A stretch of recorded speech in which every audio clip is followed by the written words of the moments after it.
Hey everyone, welcome back to the Tarka Times. Today we are talking about Syria, sanctions, and a bigger donor conference in Brussels. The European Union pledged billions to help rebuild Syria, but there is a catch.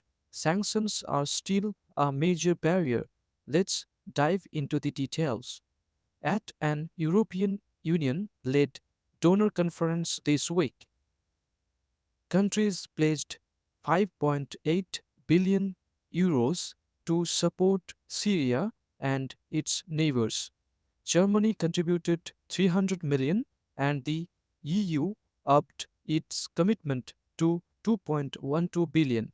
But here is the twist. This is less than last year's total of 7.5 billion. Why the drop?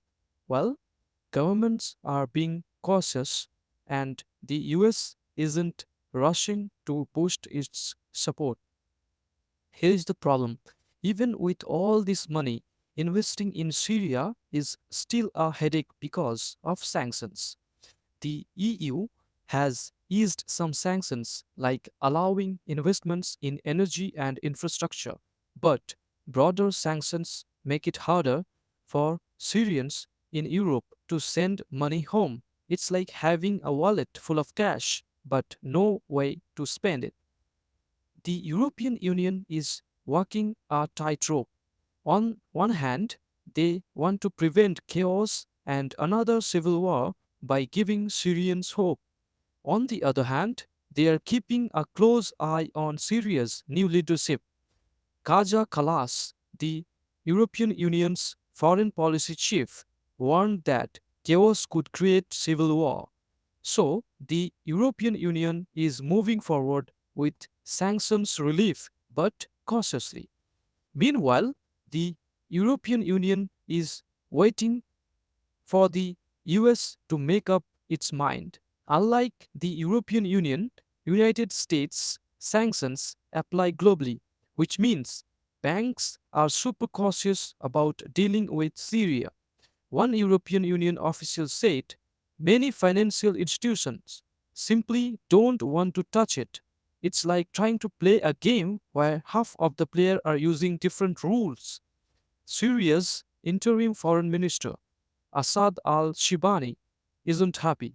He says the European Union's sanctions relief didn't live up to expectations and argues that Syria is being punished for the crimes of the old regime. He is pushing for more easing, but with the US holding back, it's unclear how much progress can be made. So, what's the takeaway? Rebuilding Syria is a massive challenge, and meanwhile, European Union is trying to help. Sanctions are still a huge barrier. Private investors might need to step up, but they will want to see real changes before putting their money on the line.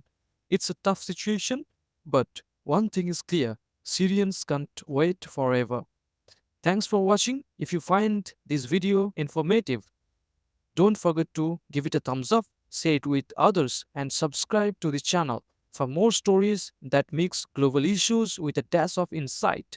Let's let me know in the comments, what do you think should be done to help Syrians rebuild? Until the next time, stay curious.